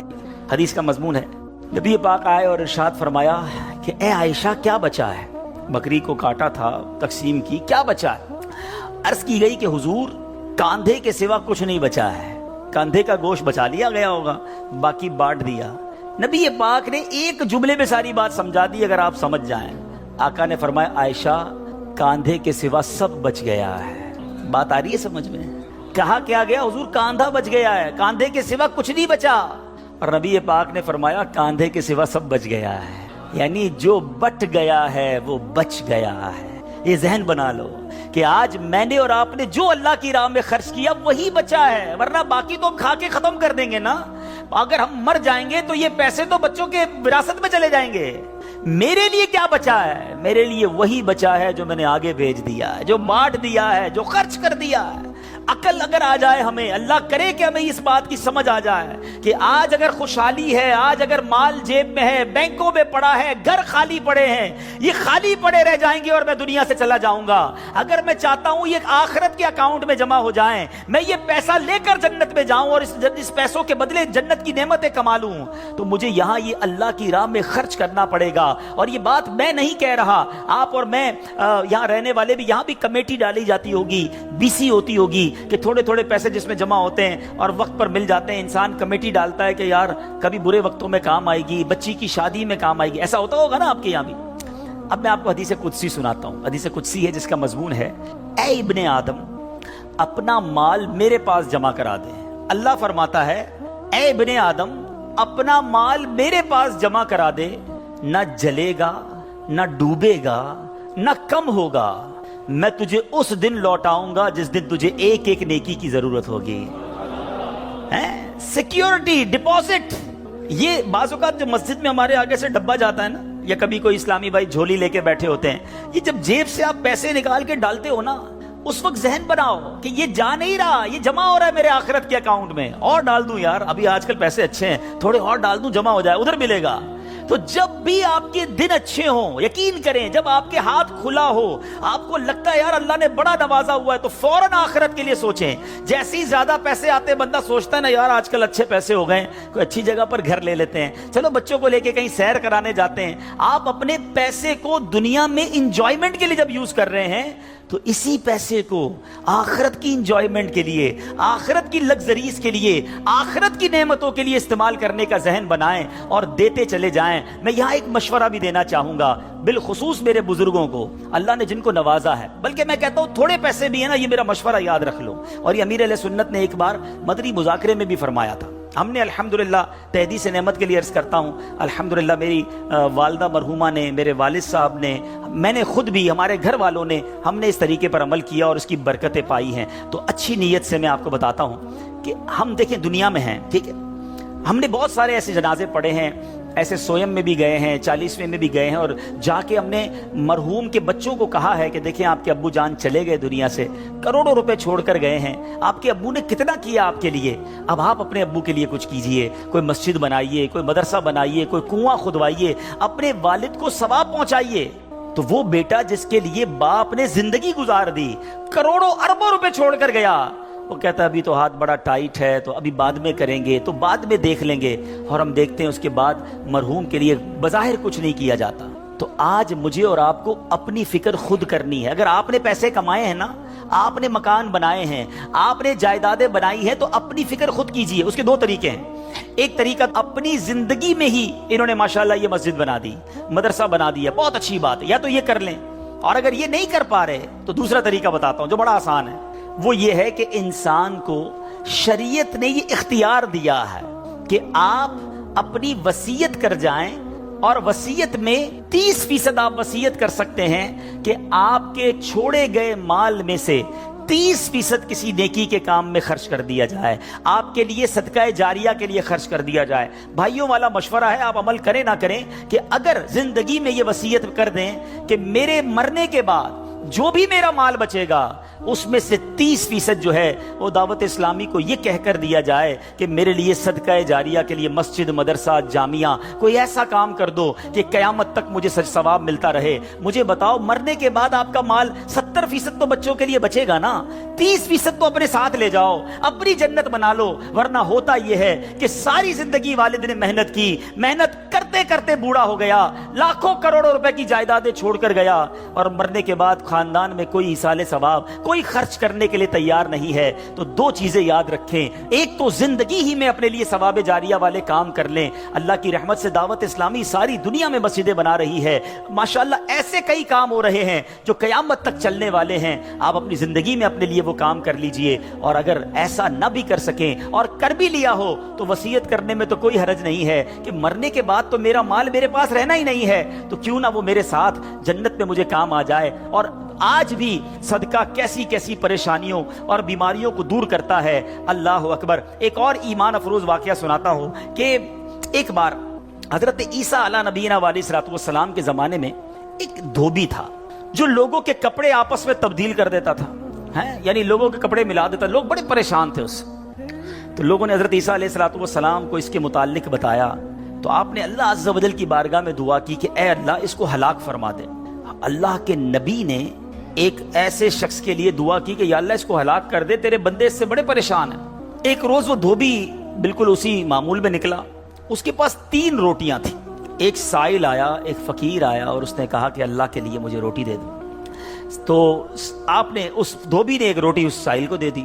سائل نے دعا دی کہ اللہ تعالیٰ تجھ سے آفات سماویہ کا شر دور کر دے, آسمانی بلاؤں کو دور کر دے. دھوبی بڑا متاثر ہوا, بڑی پیاری دعا دی. ایک اور روٹی بھی دے دی. اس سائل نے دعا دی کہ اللہ تعالیٰ تجھے جملہ آفتوں سے محفوظ رکھے. اس نے تیسری روٹی بھی دے دی. اب اس سائل نے دعا دی اللہ تجھے توبہ کی توفیق عطا فرمائے. اب اس دوران ایک بڑا سانپ اس کی گٹھڑی میں داخل ہو چکا تھا, کیونکہ حضرت عیسیٰ نے دعا کی تھی اس کو ہلاکت کی. ایک بڑا سا سانپ جو ہے اس کی کپڑوں کی گٹھڑی میں داخل ہو چکا تھا. جب دھوبی نے کپڑے لینے کا ارادہ کیا تو اس سانپ نے اسے ڈسنا چاہا ایک فرشتے نے اسی وقت سانپ کو لوہے کی لگام ڈال دی اور دھوبی سلامتی کے ساتھ واپس آ گیا۔ لوگوں نے حضرت عیسیٰ علیہ السلام سے کہا کہ یا روح اللہ، آپ نے دعا کی تھی، یہ بندہ تو ایسے ہی ہٹا کٹا گھوم رہا ہے، بالکل ٹھیک، کچھ مسئلہ ہی نہیں ہوا اس کے ساتھ، سلامت۔ تو آپ نے اس دھوبی کو بلایا، بتا تو نے کون سی ایسی بھلائی کی ہے، میں نے تیری ہلاکت کی دعا کی اور تو بالکل سلامت گھوم رہا ہے۔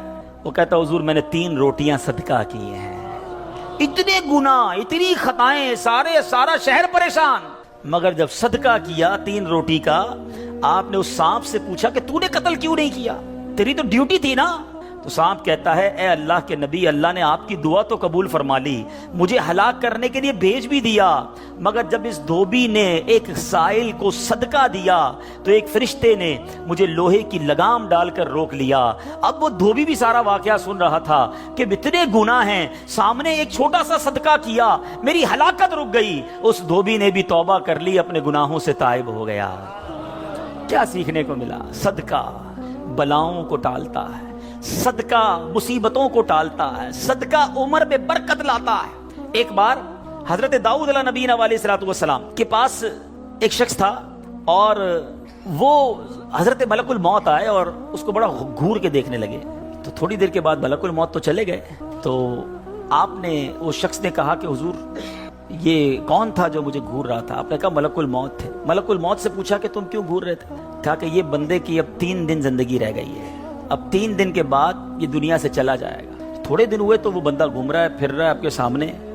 ملک الموت آیا، آپ نے کہا تم نے تو کہا تھا 3 دن میں اس کی روح قبض کرنی، یہ تو بالکل ٹھیک ہے، کوئی مسئلہ ہی نہیں۔ کہا حضور 3 دن ہی باقی تھے، میں نے روح قبض کرنے پہنچنا تھا، جس دن پہنچنا تھا اس دن یہ بندہ گھر سے باہر نکلا، ایک غریب نے صدا لگائی، ایک فقیر نے پکارا، اس نے 20 درہم اس کو دیے، اس فقیر نے اس کو دعا دی، اللہ نے وہ دعا ایسی قبول کی کہ ہر درہم کے بدلے اس کی عمر میں 1 سال کا اضافہ فرما دیا۔ 20 سال عمر بڑھ گئی ہے اس کی۔ اب ذرا سوچئے میٹھے اسلامی بھائیوں، ایسے کئی واقعات ہیں، کئی باتیں بتا دی جاتی ہیں، کئی باتیں پتہ نہیں ہوتی۔ ہو سکتا ہے ہماری بھی آخری وقت آنے والا ہو، اللہ نے کسی کی دعا سے بڑھا دیا ہو، ہمارا بھی کوئی برا وقت آنے والا ہو، کوئی اللہ نے نیکی کروا دی، ہم بچ گئے ہوں، تو کرتے رہا کرو نیکی، جچاؤ نہ، دکھاؤ نہ، بتاؤ نہ، کرتے رہا کرو۔ اللہ کریم ہے، وہ نیکوکاروں کا اجر ضائع نہیں کرتا، وہ ضرور عطا فرماتا ہے۔ اور کیسے عطا فرماتا ہے؟ ایسے ایسے واقعات ہیں کہ سنے تو ایمان تازہ ہو جاتا ہے۔ مثال کے طور پہ حضرت سیدنا حبیب عجمی رحمۃ اللہ تعالی علیہ کے دروازے پر ایک سائل نے دستک دی، تو آپ کی زوجہ محترمہ جو ہے وہ آٹا گوندھ کے رکھا تھا اور پڑوس سے آگ لینے گئی تھی۔ پہلے زمانے میں لکڑی وغیرہ آگ کے لیے لینی ہوتی تھی، آٹا گوندا ہوا تیار تھا، آپ نے وہی آٹا اٹھایا اور اس سائل کو دے دیا۔ آپ کی زوجہ آئیں کہ آٹا کدھر گیا؟ کہ غریب آیا تھا، اس کو ضرورت تھی، میں نے گوندا ہوا آٹا دے دیا۔ بولے بہت اچھا کیا، مگر ہم نے بھی تو کھانا ہے نا، ہمارے لیے تو کچھ نہیں چھوڑا، آپ نے سارا ہی دے دیا۔ اب تھوڑی دیر ہوئی تو کیا ہوتا ہے کہ دروازے پر دستک ہوتی ہے، ایک بندہ ایک بہت بڑا تھال لے کر پکی ہوئی روٹیاں بھی لاتا ہے اور سالن بھی لاتا ہے۔ آپ اپنی زوجہ سے کہتے ہیں دیکھ لو، دیا آٹا تھا، روٹیاں بھی پکے آ گئیں، ساتھ سالن بھی آ گیا ہے۔ تو یہ بلیف ہوتا تھا، اللہ والوں کا یقین ہوتا تھا کہ یہ خرچ کیا ہے، یہ ملنا ہی ملنا ہے۔ اللہ کرے کہ ہم اللہ کی راہ میں بس خرچ کرنے والے، صدقہ دینے والے، اللہ کی راہ میں دل کھول کر خرچ کرنے والے بن جائیں۔ ڈھونڈیے آپ کے پڑوس میں کوئی پریشان ہوگا، تلاش کیجئے آپ کے رشتہ داروں میں کوئی غریب پریشان ہوگا، آپ کے دوستوں میں پریشان ہوگا۔ اچھا ایک اور بات بتاؤں، جو واقعی صحیح معنوں میں سفید پوش ہوتے ہیں نا، وہ بولتے نہیں ہیں کسی کو۔ آپ کہیں گے یار کسی دوست نے تو کچھ مدد مانگی ہی نہیں ہے، رشتہ دار تو کوئی آیا ہی نہیں گھر پہ، پڑوسی نے تو کبھی کچھ نہیں کہا، وہ کہیں گے نہیں۔ آپ ڈھونڈیے، تلاش کیجئے، جنت میں گھر چاہیے نا۔ مثال دیتا ہوں، آپ کو کوئی یہ کہے کہ جناب کسی پریشان حال کو ڈھونڈ کر 1000 روپے دو اور اس کے بعد فلاں بینک سے 1 لاکھ روپے لے لو، تو پھر پریشان حال فوراً مل جائے گا۔ سیدھا سیدھا ابھی ڈھونڈتا ہوں جناب 1000 کیوں، 2000 دوں گا تو 2 لاکھ نہیں ملیں گے، تو بندہ یہ کہے گا نا۔ تو آپ کو سامنے نفع نظر آئے تو سب پریشان حال بھی مل جائے گا۔ اللہ کے بندوں، جنت میں محل کا وعدہ ہے، ڈھونڈیے نا۔ آپ کے غریب رشتہ دار پریشان ہوں گے، کسی کی بچی کی شادی ہونے والی ہوگی، کوئی بیچارہ گھر میں اچھا کھانا نہیں کھاتا ہوگا، چلے جائیں اس کے گھر اور اس کی کچھ مدد کر کے آئیں۔ اور ایک اور بات بھی بتا دوں، بعض اوقات جب یہ پریشان حالوں کی پریشانیاں دور کرنے کی بات ہوتی ہے نا، تو بندہ سمجھتا ہے یار یہ پیسے سے ہی دور ہوگی، میں تو ہوں ہی غریب۔ تو یہ بھی نہیں ہے، ہر پریشانی پیسے سے دور نہیں ہوتی۔ اگر پریشانیوں کا حل پیسہ ہوتا تو دنیا میں کوئی مالدار پریشانی نہ ہوتا، اس کو پریشانی آتی پیسے خرچ کرتا پریشانی دور کر دیتا. ایسا نہیں ہے. ہر پریشانی کا مداوا، ہر پریشانی کا سولوشن پیسہ نہیں ہے. آپ کو یہ نہیں کہا گیا کہ جو مالی مدد کرے گا اسے جنت میں محل دیا جائے گا. جو کسی مسلمان کی پریشانی دور کرے، بعض اوقات حوصلہ دینے سے پریشانی دور ہو جاتی ہے، ہمت دلانے سے پریشانی دور ہو جاتی ہے. یار گھبرانا نہیں، میں تمہارے ساتھ ہوں، ٹینشن مت لینا، میں بیٹھا ہوں. بیمار ہے اس کے گھر چلے گئے، تھوڑی دیر اس کے ساتھ بیٹھے، اسے ڈاکٹر کے پاس لے گئے. کسی کا بیچارے کا کوئی معاملہ ہے تو ساتھ جا کر وہ معاملہ حل کروا دیا. یہ کبھی کبھی کچھ اچھے میٹھے بول بھی پریشانی دور کر دیتے ہیں. لیکن ہمیں اچھے بول بھی تو آنے چاہیے، مسکرانا بھی تو آنا چاہیے، حوصلہ دینے بھی تو آنا چاہیے. سیدی اعلیٰ حضرت امام اہل سنت کمال کی بات لکھتے ہیں. آپ فرماتے ہیں شربت نہ دیں نہ دیں، کریں بات لطف سے. شربت نہیں پلانا، نہ پلاؤ، اچھی بات تو کر لو یار. شربت نہ دیں نہ دیں، کریں بات لطف سے. یہ شہد ہو تو پھر کسے پرواہ شکر کی ہے. بعض اوقات مسکرا کر مل لینا بندے کے دکھ دور کر دیتا ہے. چند اچھی باتیں. ہمیں آ کر کوئی کہتا نا یار بڑی بیمار ہوں، پریشان ہوں، اچھا چلو ٹھیک ہے یار اب کل سے ٹائم پہ آ جانا. ارے اللہ کے بندے، اس نے اپنی پریشانی بتائی، تھوڑا اس سے ہمدردی تو کریں. اچھا کیا ہو گیا، خیر تو ہے، کیسے بیمار ہو گئے، ڈاکٹر کو دکھایا کہ نہیں، میری ضرورت ہے تو بتائیں، کوئی کام ہو تو بتائیں. آپ نے پیسے دیے ان 5 جملوں میں؟ نہیں دیے نا، مگر کیا بتاؤ اس کا درد کم نہیں ہو گیا ہوگا، اس کو حوصلہ نہیں مل گیا ہوگا. یاد رکھو میٹھے اسلامی بھائی، یہ جو الفاظ ہیں نا، ہماری باتیں ہیں، یہ الفاظ زخم پر مرہم کا کام بھی کرتے ہیں اور یہی الفاظ زخم پر نمک کا کام بھی کرتے ہیں. ہم بعض اوقات کسی کے زخموں پر نمک چھڑک دیتے ہیں. وہ پریشان ہے، تکلیف میں ہے، مصیبت میں ہے، اور اس کو ایسا جملہ کہہ دیتے ہیں کہ اس کی پریشانی بہت بڑھ جاتی ہے. اور کبھی کبھی چند اچھے جملے انسان کا غم بھلا دیتا ہے. اللہ کے واسطے اچھا بولنا سیکھیے، نرم ہو جائیے، شفیق ہو جائیے. مثال کے طور پہ کوئی بندہ آیا کہ یار اسکوٹر کا ایکسیڈنٹ ہو گیا، اور میں نے تو پہلے ہی پتا تھا تیرا ایکسیڈنٹ ہونا ہے، تو چلاتا ہی صحیح نہیں ہے، پہلے ہی تیزی سے چلاتا ہے. کیوں چلاتا ہے اسکوٹر جب چلانے نہیں آتی؟ اب بتاؤ بندہ کہ یار ایکسیڈنٹ بھی ہوا، اس کے باتیں بھی سنوں میں، تو یہ زخم پر نمک ہو گیا نا. آپ یہ باتیں بعد میں سمجھا لینا کہ یار تیز مت چلایا کرو، مگر ابھی تو حوصلہ دیں، ابھی تو بیچارے کی طبیعت پوچھیں، ابھی تو اس کی پریشانی دور کریں. تو ایسی بہت ساری مثالیں ہیں کہ جب بھی ہمارے پاس کوئی پریشان حال آئے نا تو اسے اچھی بات کریں، حوصلہ دیں، پریشانی دور کریں. تو انشاءاللہ میں بھی کوشش کرتا ہوں، آپ بھی کوشش کریں کہ انشاءاللہ رجب میں ضرور کسی کی پریشانی دور کریں گے انشاءاللہ. اب یہ سینکڑوں اسلامی بھائی یہاں بیٹھے ہیں، ہم سب ایک ایک کی پریشانی دور کریں گے تو ہزاروں مسلمانوں کی پریشانیاں دور ہو جائیں گی نا. یہ اسلام کی بیوٹی ہے، یہ اسلام کی خوبصورتی ہے کہ مسلمان کی مدد کرے، اس کی پریشانی دور کرے. مالی پریشانی ہے تو دور کریں، جسمانی پریشانی ہے تو دور کریں. بعض اوقات فقط مورل پریشان ہوتا ہے، اکیلا ہوتا ہے، تنہا ہوتا ہے، مایوس ہو گیا ہوتا ہے، آپ اٹھا دیں اسے، ہمت دے دیں، وہ اگلا کھڑا ہو جاتا ہے. تو ہمیں یہ کام کرتے رہنا چاہیے. تو بہرحال آج کے اس مختصر سے بیان میں جو میں نے چند باتیں قرآن و حدیث کی روشنی میں، بزرگان دین کے واقعات کی روشنی میں آپ کو بتائیں کہ اللہ کی راہ میں خرچ کیجئے، دل کھول کر خرچ کیجئے.